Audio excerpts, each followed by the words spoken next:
Judy Moffat, and you're watching Hope is Alive.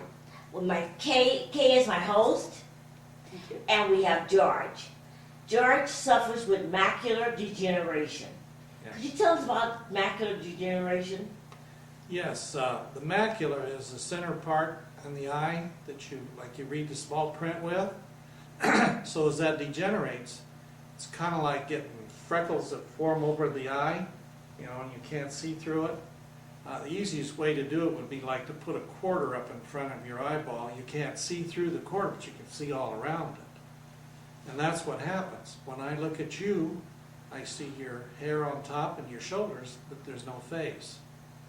They say it's the disease that you lose your friends with because you don't recognize them anymore. If you don't recognize the voice, you don't know who's standing there. Wow. So, How long have you been diagnosed with this? well, when I moved up here probably 25 years ago, we went to have an eye exam, and the doctor said you show signs of drusen. And that didn't mean anything to me. Drusen didn't make any difference. You know, and then if you remember, when was the Gulf War? Anybody remember the year? No. Well, when they had the Gulf War, I had gotten a stomach ailment, was in Phoenix at my mother-in-law's house, and when I looked at the clock over there on the dresser, with one eye I couldn't see it, with the other eye I could see it, back and forth. So we went to the eye doctor, and he says, "Oh, you have macular degeneration." And I said, "Oh." He said, "Didn't the doctor ever tell you that?" I said, "No, they said I had drusens." He says, "That's the same thing. Oh. But there's nothing you can do about it. You know, they've got some vitamins that are high in copper and zinc and other things that you can take. They say it kind of slows it down." But In your lifestyle, how did this affect it? I mean, was it a slow coming on that you didn't realize, or once he told you, you said, "Oh my gosh, that's true"? Or well, yes, it started with my left eye. Of course, I was able to drive and everything. Arizona's got driver's license law that you can drive with one eye. So it moved from the left eye to the right eye and just gradually closed it down to now I can't see out of either one of them as a macular. So I've lost my ability to drive. I can't see who's in front of me. But I'm fortunate that when I look at this room, I can see the drapes and what's in the other room over there. I don't see any detail. I can't read anything. I can watch television. If I watch television, I can see the general plot, but I can't read any of the commercials or any of the lettering, you know, that goes across there. So that makes it very difficult. how was this affecting you in your profession? Did you have to change professions, or did you just say, "Okay, I'm retiring," or what? No, I had already retired. I see. But you were running this television station. Yes. How did it affect it? It didn't really. Hmm. No. The real problem is if I want to change the lock on the door, I can't find where the screw is to put the screwdriver in. You know, but I'm still able to do my editing, and I'm still able to run the cameras. In fact, I have a show that's called Eating at the King's Table that I do here by myself. I set the camera up and everything, start it up, and then sit down and do the show. So I can still do that, but anything that requires precision viewing, I'm out. I can't do it. How do you feel about that?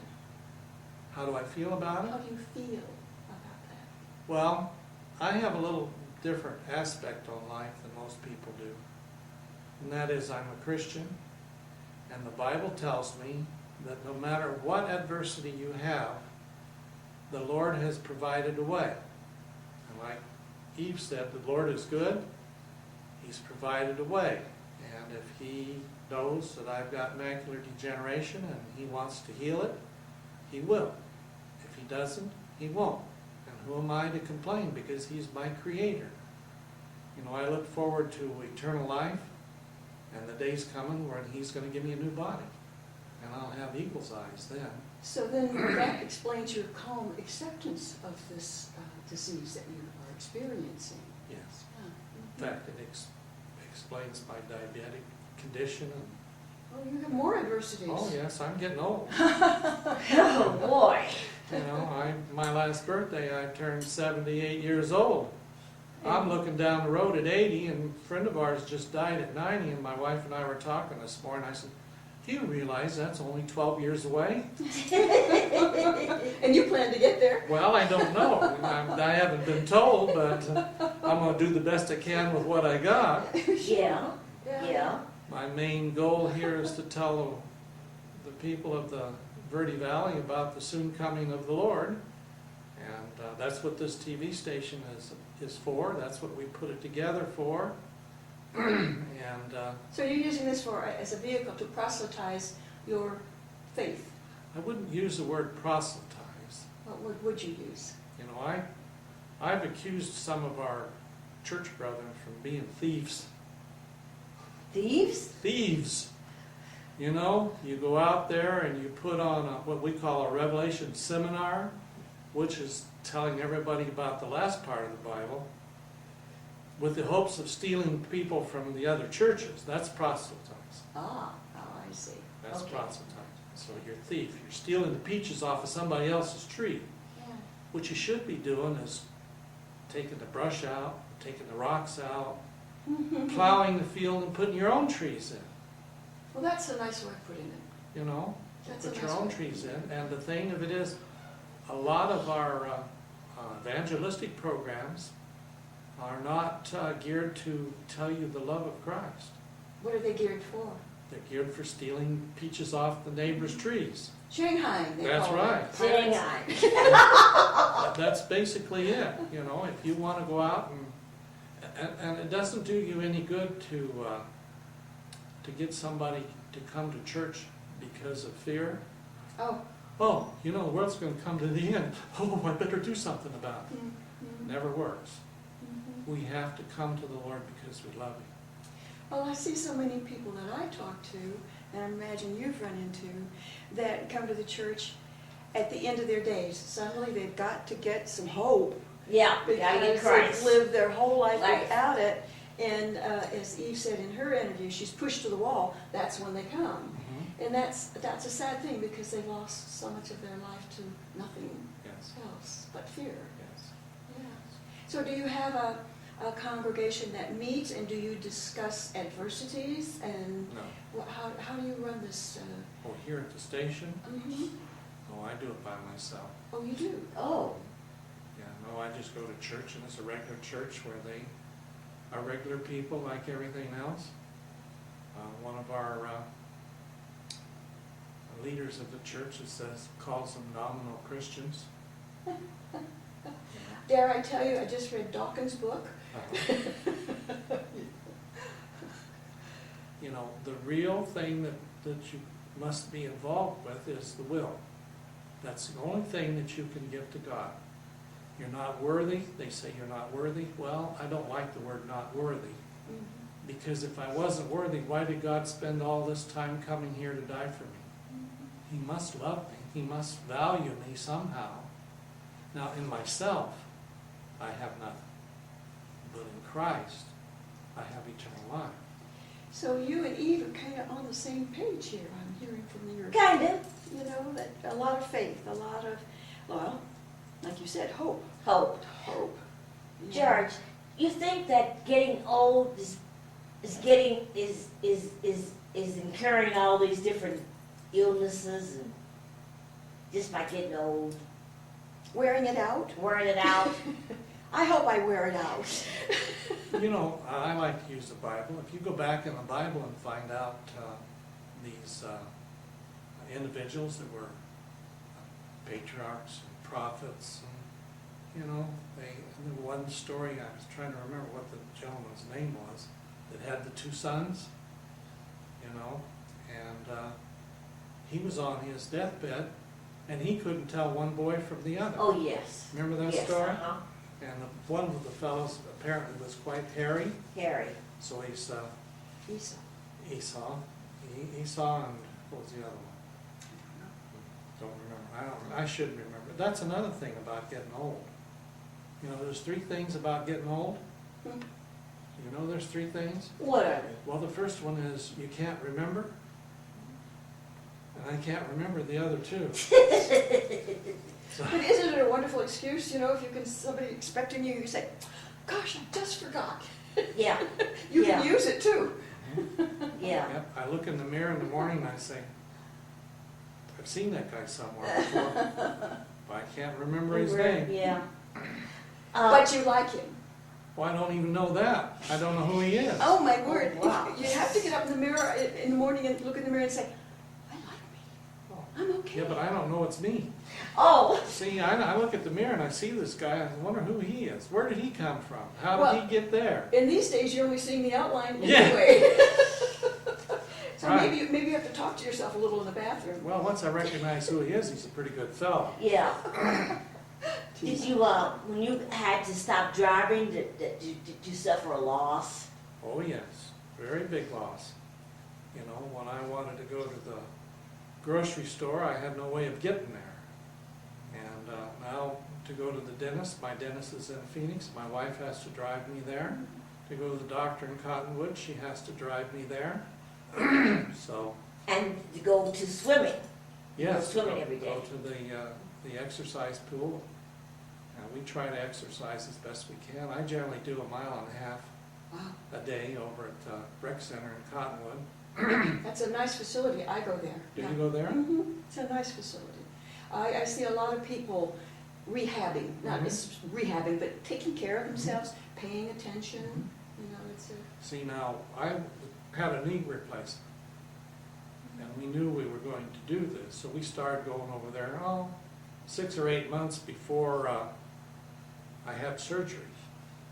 And then as soon as I could get back in the water again after surgery, the stitches and everything were removed, I got back. And this surgery was 2 years ago in January, and we're still going to the pool. My wife's doing about 3 miles a day. I do about 1.5 miles.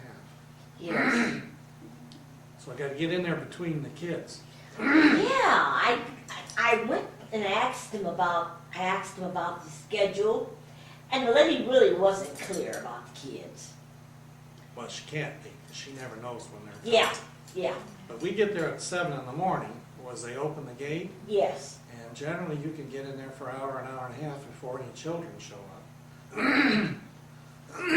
well, now they've blocked no one under 18 from 10 until it's 12, I think. There's a 2-hour where they do all of It's their, 11 to 1, well, unless they've changed it. I think they've got different We were summer there hours. last Friday, and it was Mhm. 11 to 1, yeah. But they have a swimming class in there too, which is fine. The kids that come in, the little kids for swimming. Not only that, but the kids from ARC come in, so they are approaching all parts of the community. Yeah, they're which not is bad. really- They're not they, bad. They fill that pool up and they have a good time. Yes. I like the slide. I like to get on the slide and come down and go, whee! Makes you feel like you're 6 years old. Yes, it does. Well, I can't climb up those stairs, so it's the slide, the snake or the Oh, the, lazy river or whatever Yeah. you want to call Riverwalk, it, and the hot tub are about as far as I go. Yeah. so what is the projection with your challenge here with your eyes? What are the doctors saying are in your future in regard to your disease? They don't know. It may not progress any further. Or there have people that have had macular degeneration have gone completely blind. So, but There's it's no surgery or anything to scrape out all those little freckles? not yet. Not No. yet. There's the voice of hope. Well, I went to one of those blind studies they had in Phoenix. Yes. Where you don't know which side, whether you get the placebo or Oh. you get the real thing.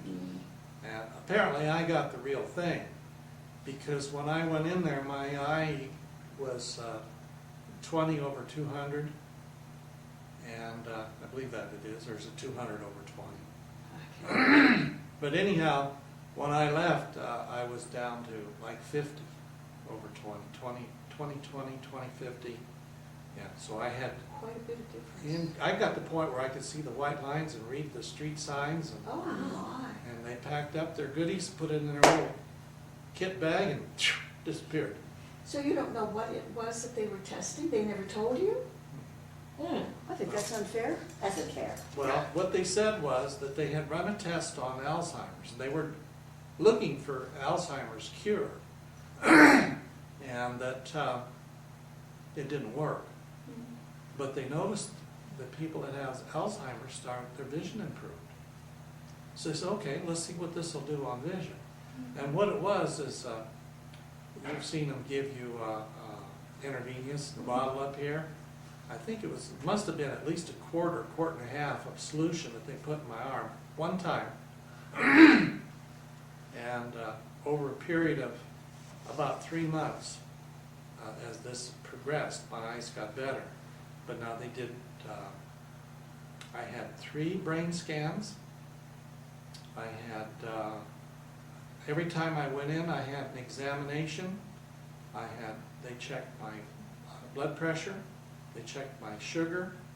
About every second or third time I had to go see the doctor, and the doctor checked to see if I could touch my finger to my nose with my eyes closed, and checked my feet. So they really looked everything over to see if there was any side effects. And if you listen to the TV today, you hear, well, take this drug, it really improves you. But by the way, if you have any suicidal effects, if you get up in the morning and you're dizzy, and they give you this whole line of stuff, and I said, man, that's worse than what I've got. Yes. Exactly. You know? So that Alzheimer's was a happy accident in regard to macular. Well, if they're doing their testing, I'm sure that they will come out one of these days with a material. Now, I have diabetes. And there was a product called Byetta. Byetta was I had to give myself a shot every morning. And it made me sick. By night, I threw up. So I had to get off of it. But they told me when they put me on that it is a great, as well as for diabetics, it's a great activator for reducing your weight.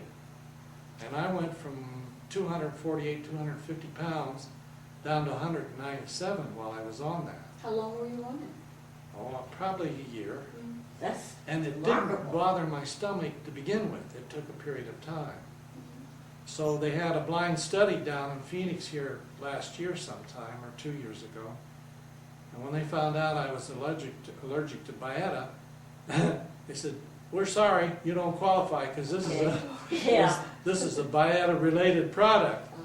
Well, about 2 months ago, it's out now. It's a once-a-week shot, and Primarily for diabetics. Okay. And I asked the doctor about it. He said it's rated the same as Byetta. I said, well, I really had an awful time with Byetta causing me to throw up every night. If this is once a week, I wonder what it'll do. I said, well, we can try it and find out. Now, I'm down close to 21 pounds already since the first of the year. That's remarkable. Sometimes as much as 2 pounds a week. And the symptoms? I'm sick at my stomach. Yeah. How long did it take for that effect to come in again on the second go-round? Almost a minute. Oh, really? But I wasn't throwing up as much. I just Felt nauseous. yeah, it's time for lunch and about 3 bites. Oh. Well, no wonder That's all. you're losing weight. Great, yeah. Well, I had a grapefruit for breakfast this morning and 1 stem of kale, about so long, raw kale, Yeah. and that's all.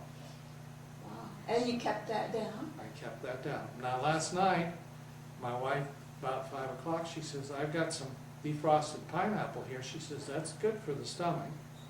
So she gave me a little, Yes. wedges of pineapple, and I ate about 5 or 6 of them. About midnight, I upchucked them. Okay. And here was these little pieces of pineapple. Oh. So I told her, I said, wasn't good for the stomach. Yeah. She said, well, how do you feel now? I said, as soon as I upchucked, I feel fine. You Yeah. didn't do that. Yeah. George, What kind of hope would you give to somebody that's facing macular degeneration?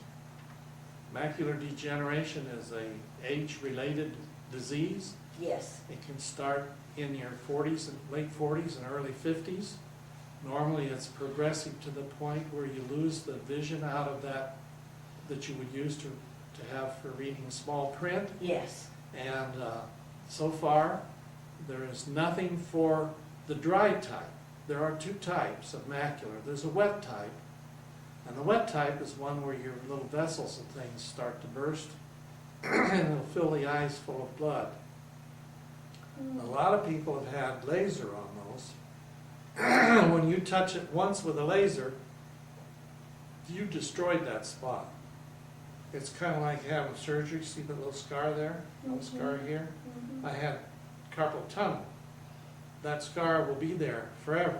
So if you touch it with a laser, you've got that scar in your eye. You'll never see through that spot again. Okay. They seal the vessel off so it quits bleeding. Now they have some shots, and I know several of my friends that are taking these shots. So if you have a wet one, there's a slight amount of hope. The dry one, unless they improve this product that I have and get it on the market, there's no hope for that. But now there are several other things on the market. In fact, we read an article in a California newspaper. They have developed a little camera that they go in. So you can be a bionic man or woman. Wow. And the price on it was reasonable. I think they said it was only about $1,700. My word. So, you know. That's a breakthrough. Yes, so they were working with experimentation of putting a camera in the eye. The real problem with the camera is training the brain to see what the camera sees. So there's quite a learning experience after that. I went through that when I had cataract surgery, to retrain my brain to accept what it was seeing. It was a difficult adjustment, I've got to tell you. Well, I It had took a while. cataract on this side. I never noticed the difference. I'm the exception to the rule. Right, okay. I had 2 cataract surgeries. The Uh-huh. first one, and then they had to do a second one. On the Oh, same eye. Yes, Wow. both eyes. Wow, wow. So, does it travel, I mean, is it located in one eye and just stays there, or does it No, no. affect the other, or It's static? It's a process of filling over the rods and the cones. Mhm.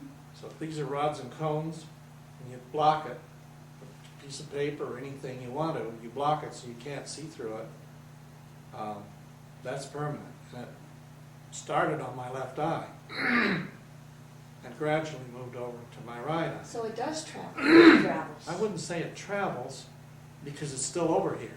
If it traveled, it would be over here, not over here. It just continues to fog. It continues to grow. It's like having a wart. You got a wart here, and then you got a wart over here. They're 2 different warts. They're both warts. So, So, happy day. yeah, you have a lot to look forward to.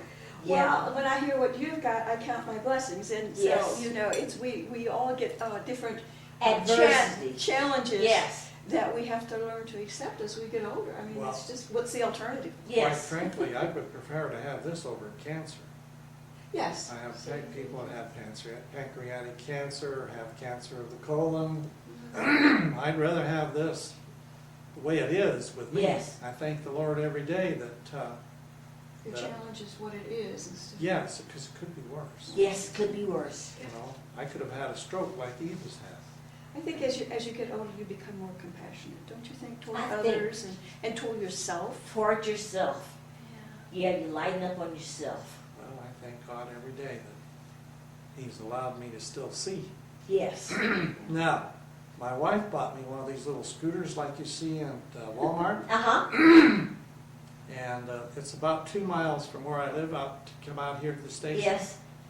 And the ones that I had before didn't have enough power. But this was a higher powered one. So I actually ride out here on the scooter Oh, that's and free. ride Oh. back. Oh, that's good. So And you see this little blue one that's out here.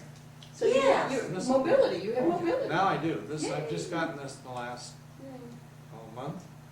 Yeah. Okay. And it wasn't cheap. We paid $1,000 for a used one, and then had to put batteries in it. But the only thing that really shakes you up is going across that cattle guard.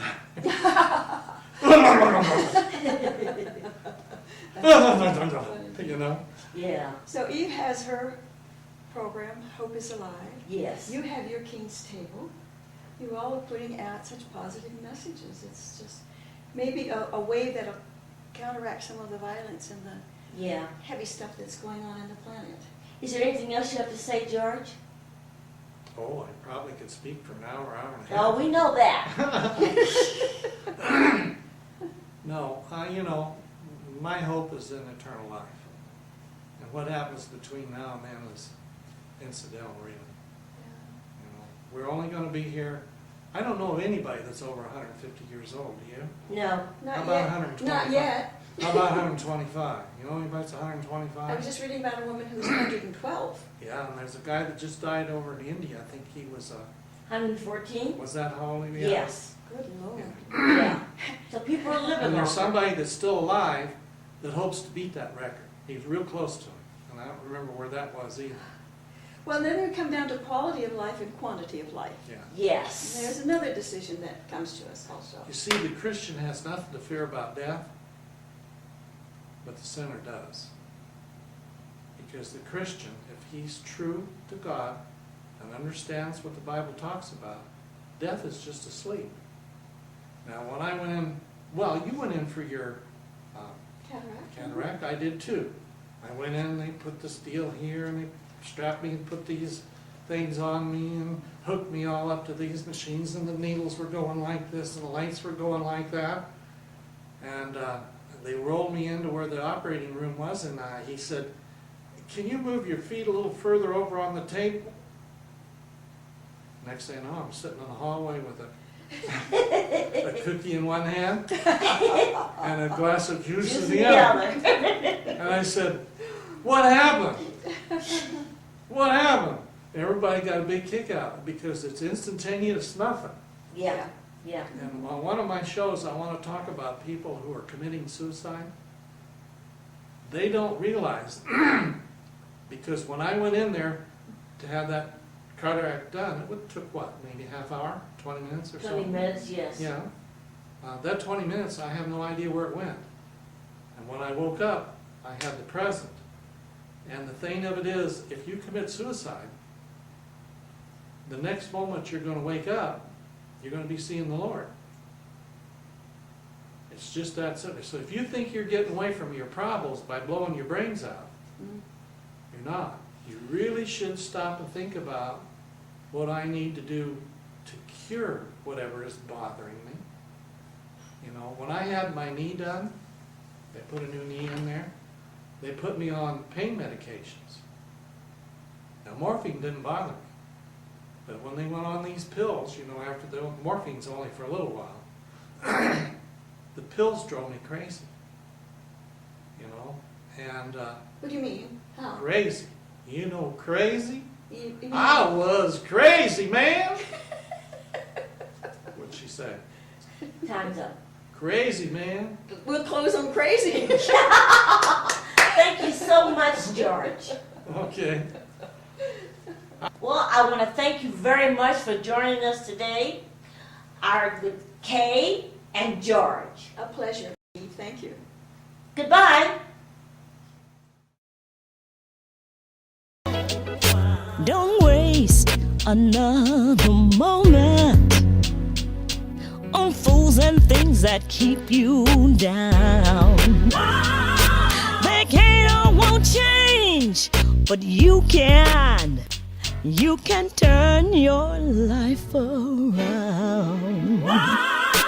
We all have made mistakes. Chances are we'll make some more. Start living life. This ain't no game. Don't need you keeping